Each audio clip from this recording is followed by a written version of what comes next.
GV 99.9 gives you your news, keeps you informed and updated, plays your kind of music, your beat, your groove.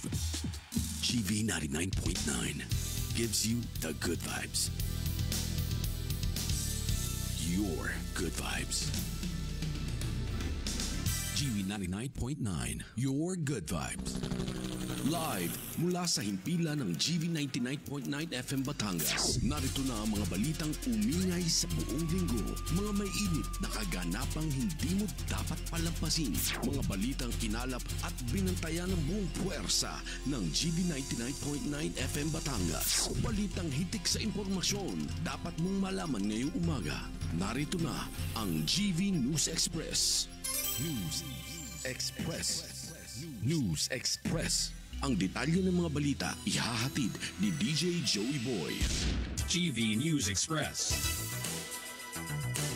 GV News Express. GV News Express.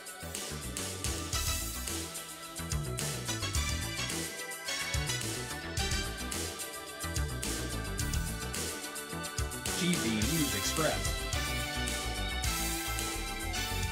GV News Express. Oras sa buong Pilipinas, 12 minuto makalipas ang 8:08 ng umaga at narito na ang mga balita sa oras na ito. GV News Express.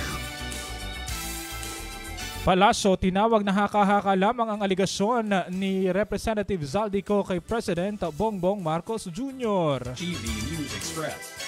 Zaldico inilabas ang mga proyekto na nasa insertions list na ibinigay ni PBBM para sa General Appropriations Act 2025. GV News Express.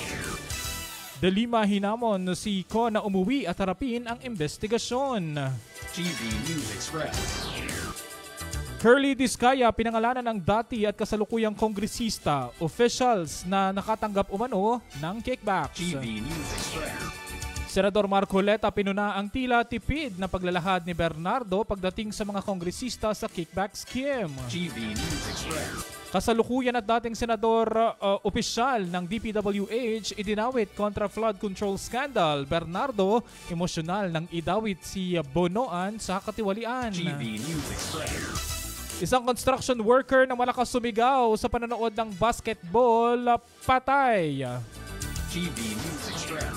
2 tulak ng droga sa Quezon Province huli sa 1.9 million pesos na halaga ng shabu. GV News Express. Isang wanted huli habang kumukuha ng police clearance. GV News Express. 3 pagyanig naramdaman sa lalawigan ng Batangas. GV News Express. At panibagong oil price hike sa susunod na linggo. GV News Express. Sa detalye ng mga balita mga ka-vibes, Palasyo tinawag nga na haka-haka lamang ang aligasyon ni Representative Zaldico kay President Bongbong Marcos Jr. Tinawag na hearsay o haka-haka lamang ng Malacanang ang naging akusasyon laban kay PBBM. Sinabi ni Presidential Communications Office Acting Secretary Dave Gomez na ang akusasyon ay walang kumpletong basihan at mga ebidensya. Ang Pangulo mismo ang naglantad ng lahat ng mga anomalya sa flood control kung saan gumawa ito ng hakbang para na ang mga nasa likod ay sampahan ng kaso. Bukod dito ay marapat na maibalik ang mga yaman at maayos ang lahat ng hindi maulit muli ang sa sistema. Hinamon din ito si dating Ako Bicol Party List Representative Zaldico na umuwi at panumpaan ang mga aligasyon nito. Magugunitang inakusahan ni Ko ang Pangulo at pinsan nitong si dating Speaker Martin Romualdez kasama ang ilang cabinet members na nag-insert ng 100 billion pesos mula sa national budget. GV News Express. Samantala, si Representative Zaldico inilabas nga ang mga proyekto na nasa insertion list na ibinigay ni PBBM para sa GAA 2025. Naglabas ng buong listahan si dating Ako Bicol Party List Zaldico ng mga listahan ng mga proyekto na isiningit ni Pangulong Ferdinand Marcos Jr. Ayon kay Ko na malinaw aniya na makikita ang mga ito sa General Appropriations Act ng 2025. Maaari din itong i-cross-check sa National Expenditure Program o NEP 2025 2025 para maberika na ang mga ito ay lumalabas doon.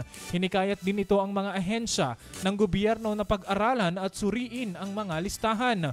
Iminungkahi pa ng dating mambabatas na mahalaga na suriing mabuti ang mga dokumento bago maglabas ng mga hindi makatarungang pahayag. Sa huli ay sinabi ni Ko na mararapat na mabigyan ang publiko ng patas, kumpleto at investigasyon na mayroong ebidensya at hindi agad ang magpasya nang hindi nakikita ang buong larawan. TV News Express. Samantala, si Senator Laila de Lima hinamon si Representative Ko na umuwi at harapin ang investigasyon. Hinamon nga ni mamamayang Liberal Party List Representative Laila de Lima si dating ako Bicol Party List Representative Elizalde Ko na umuwi at harapin ang investigasyon ukol sa kinasasangkutan niyang anomalya sa flood control projects. Dagdag pa ni de Lima na dapat ay sumailalim sa panunumpa si Ko para magamit ang investigasyon o sa investigasyon ang kanyang pahayag. Magugunit ang isiniwalat ni Ko na ipinag-utos umano ni Pangulong Ferdinand Marcos Jr. ang pagsingit ng 100 billion pesos na halaga ng proyekto.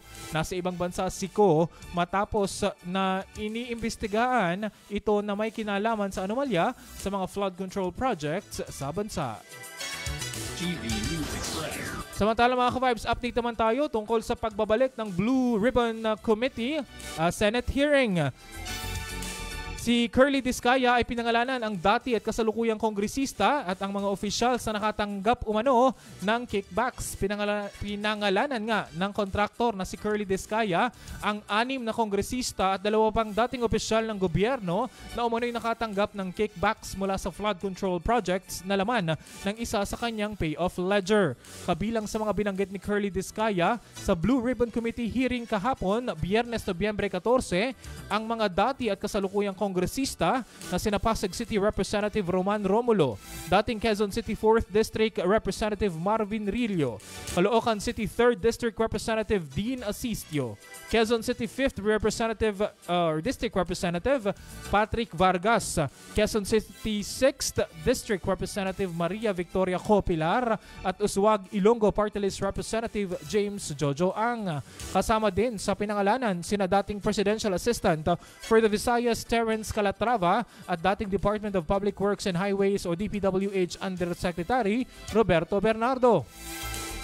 Sinabi ni Curly na may natitira pang ledger sa kanilang residence ngunit hindi nila ito nakuha dahil sa kakulangan ng oras. Isinumite ng mag-asawang Diskaya ang nakuhang ledger sa Senate Blue Ribbon Committee.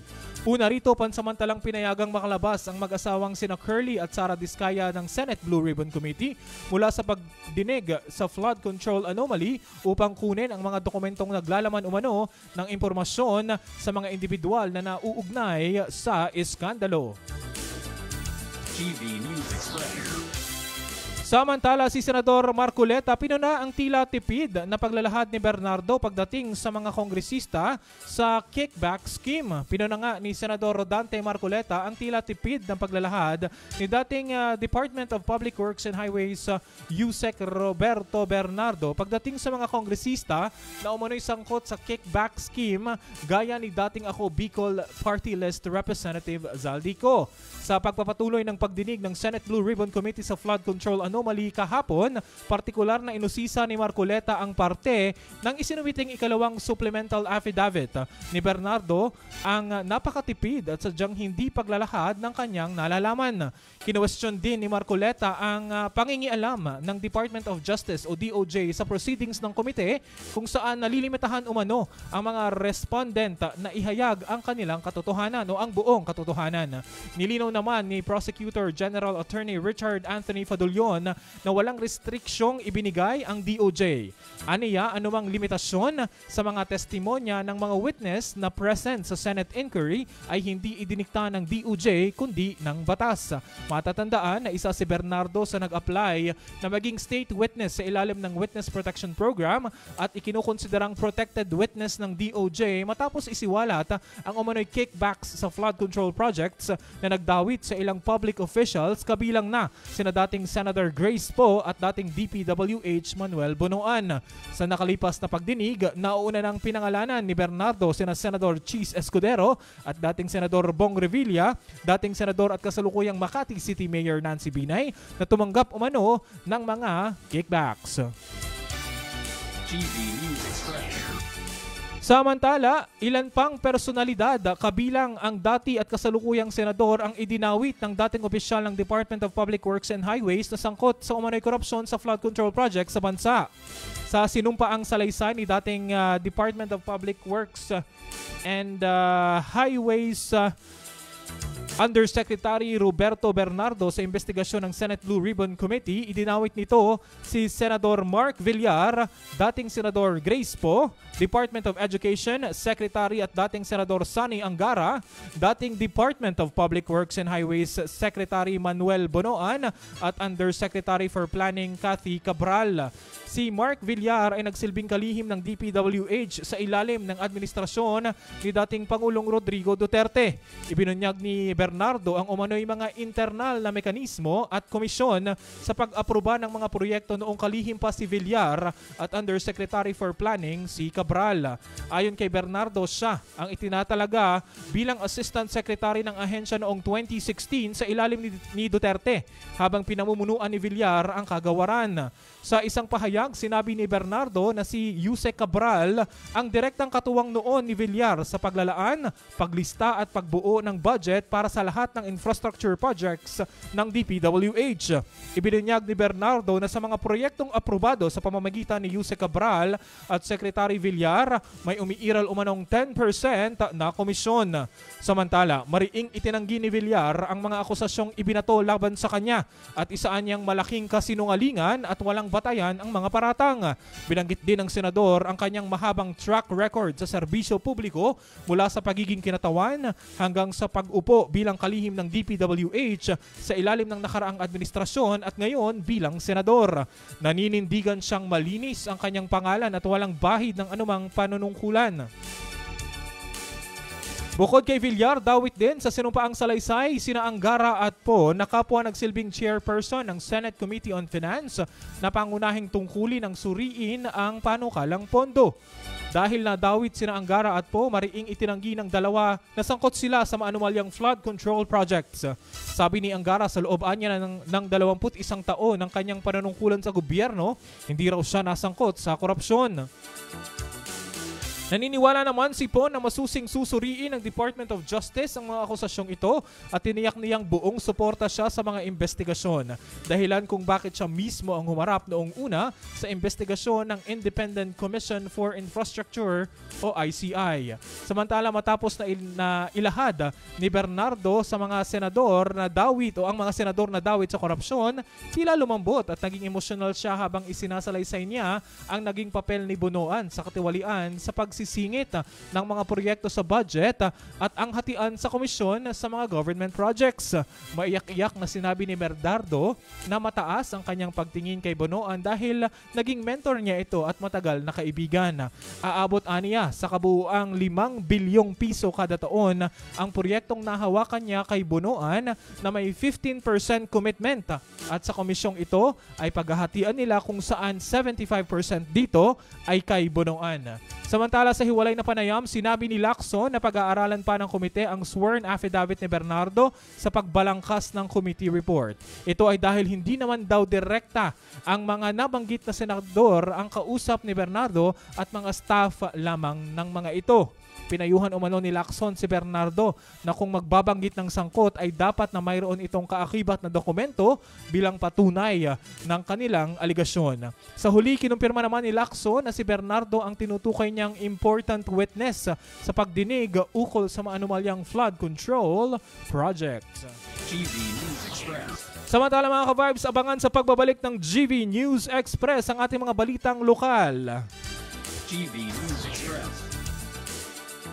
Isang construction worker na malakas sumigaw sa panonood ng basketball, patay. TV News Express. 2 wanted, huli habang kumukuha ng police clearance. TV News Express. 3 pagyanig naramdaman sa Batangas. TV News Express. At panibagong oil price hike asahan na sa susunod na GV linggo. News Express. Ang detalye ng mga balitang yan sa pagbabalik ng GV News Express. GV News Express. GV News Express. GV News Express. GV 99.9. Your good vibes. GV 99.9. 99.9. Your good vibes. Lipa Medics Medical Center. We're here to serve you with the quality healthcare you deserve. Whether it's a routine checkup, specialized care at our cancer center, or advanced diagnostics like CT scans and MRIs, our doors are always open. Lipa Medics Medical Center, where our commitment to excellence, compassion, and patient-focused care ensures that you and your family are in the best hands. Call us today at 043-756-2342 or visit us at JP Laurel Highway, Balintawak, Lipa City, Batangas. For more details, check out our Facebook page, Lipa Medics Medical Center, or visit our website at lipamedics.com. Lipa Medics Medical Center. GV 99.9 gives you your news. Keeps you informed and updated. Plays your kind of music, your beat, your groove. GV 99.9 gives you the good vibes. Your good vibes. GV 99.9, your good vibes. GV News Express. GV News Express. GV News Express.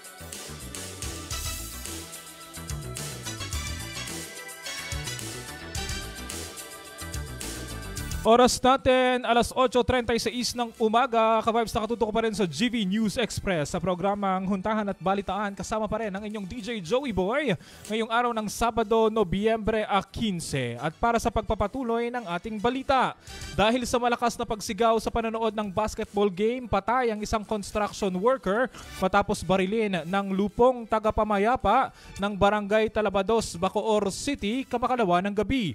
Dead on the spot ang biktima na kinilala sa alias na Ricky, 28 anyos at residente ng Tabing Dagat, Barangay Talabados, Bacoor City, Cavite.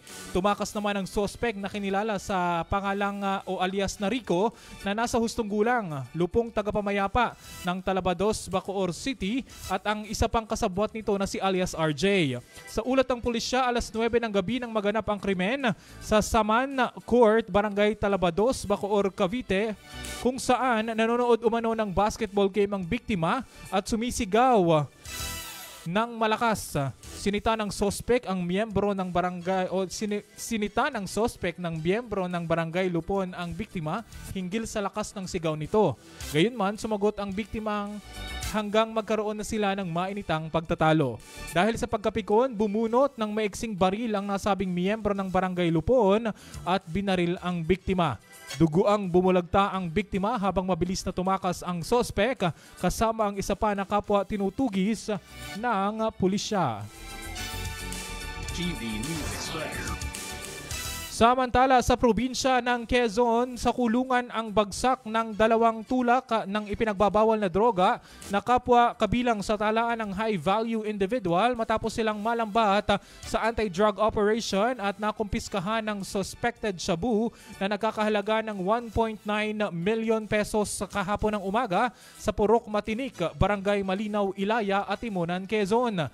Sa ulat ni Quezon Police Provincial Office Director Police Colonel Romulo Albacea, kinilala ang mga nadakip na sina alias Bagsik at Hunyol. Sa isinagawang bypass operation, dakong alas 5:51 ng mga operatiba ng QPDEU o Drug Enforcement Unit laban sa mga sospek ay nakumpiskahan sila ng 75 gramo ng hinihinalang shabu na nagkakahalaga ng 1.9 million pesos. Isang di-lisensyadong kalibre 38 revolver, buy-bust money at isang sling bag. Nakapiit na sa municipal jail ang mga sospek at nahaharap sa mga kasong paglabag sa Republic Act 9165 at 10591. GV News Express. Samantala, sa atin namang Price Watch. GV 99.9.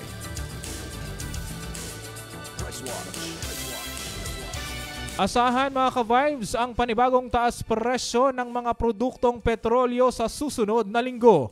Base sa monitoring ng Department of Energy o DOE sa 4 na araw na trading na maaaring magtaas ng hanggang 60 sentimos kada litro ang gasolina.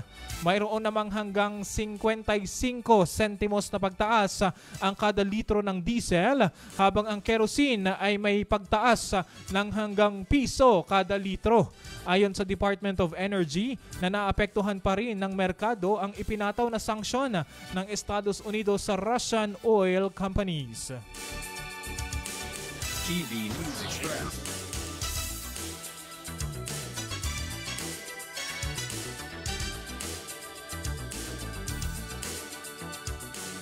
Samantala mga ka-vibes, sa pagpapatuloy ng ating balita, sa ating namang police report, agad pinosasan ng mga pulis ang isang lalaking wanted sa batas matapos matsyempuhan habang kumukuha ng police clearance sa Rosario Municipal Police Station sa Rosario, Cavite. Ang nasabing police clearance ay gagamitin sana niya sa pag-a-apply ng trabaho, kamakalawa. At ayon kay Police Lieutenant Colonel R.D. Bagaman, hepe ng Rosario Police, alas 10:40 ng umaga nang magtungo ang sospek sa Rosario Police upang kumuha ng police clearance. Habang isinasagawa ni NUP Solis, verifier ng National Police Clearance System ng Rosario Police, ang aplikasyon ng sospek, lumabas ang pangalan nito na kasama siya sa listahan ng mga wanted person at mayroon siyang 2 kasong kinasasangkutan. Palihim na kinontak ni Solis ang kanilang warrant section na agad kinausap ang sospek na si alias James, provincial level most wanted person at residente ng Tanza, Cavite. 2 warrant of arrest ang kinakaharap ni James sa mga kasong frustrated murder at theft na in-issue ng RTC Branch 130 Trece Martires, Cavite at Municipal Trial Court ng Tanza, Cavite. Matapos maaresto, ipinaalam kay James ang kanyang mga karapatang konstitusyonal na kasalukuyan ang nakapiit sa Rosario PNP Custodial Facility. Ayon kay Police Colonel Ariel Red, Direktor ng Cavite Provincial Police Station, ang matagumpay na pagkakaaresto sa sospek ay patunay lamang ng masusing pagpapatupad ng Cavite Police ng mga programa laban sa kriminalidad. TV News Express. Samantala dito naman sa lalawigan ng Batangas mga ka-vibes, 3 maliliit na lindol ang tumama sa lalawigan ng Batangas sa kahapon ng umaga. Sa bulletin ng FIVOX, tumama ang magnitude 3.0 na lindol sa isla ng Tingloy dakong alas 9:53 ng umaga. Ang epicentro ng lindol ay nasa 10 kilometro hilagang kanluran ng bayan sa mababaw na lalim na 4 na kilometro. Naitala ang pagyanig sa Instrumental Intensity 1 sa Puerto Galera, Oriental, Mindoro. Pakalipas naman ng 11 minuto, alas 9:42 ng umaga, tumama naman ang magnitude 2.6 na lindol sa bayan ng Mabini. Nakaplat ang epicenter nito sa layong 11 kilometers hilagang kanluran ng munisipyo sa lalim na 5 kilometers. At dakong alas 11:15 naman ng umaga nang tumama ang magnitude 1.8 na lindol sa bayan ng Kalatagan. Natunto naman ang epicentro sa layong 12 kilometro hilagang kanluran ng lokalidad sa ilalim na may lalim na 83 kilometers. Ayon pa sa FIVOX na ang lahat ng lindol ay tectonic ang pinagmulan, bunsod ng paggalaw ng mga fault at tectonic plates sa ilalim ng crust, ng earth crust. Ang Batangas ay isa sa mga pinakaaktibong probinsya sa bansa, ay pinutol ng Lubang Fault, bahagi ng isang komplikadong tectonic system sa pagitan ng Batangas at Mindoro. Ang Pilipinas naman ay nakaupo sa kahabaan ng Pacific Ring of Fire, isang rehiyon ng matinding seismic at aktibidad ng bulkan na hinihimok ng mga pangunahing tectonic plate na gumalaw. Wala naman daw inaasahang pinsala o aftershocks ang mga nasabing pagyanig. TV News Express. At yan ang mga ka-vibes sa mga balitang dapat ninyong malaman ngayong umaga. Maaaring balikan ang ating mga balita sa ating official Facebook page. Hanapin lamang ang GV 99.9 FM. Ako po ang inyong naging tagapaghatid balita, ang inyong DJ Joey Boy para sa GV News Express. GV News Express. GV News Express. GV News Express.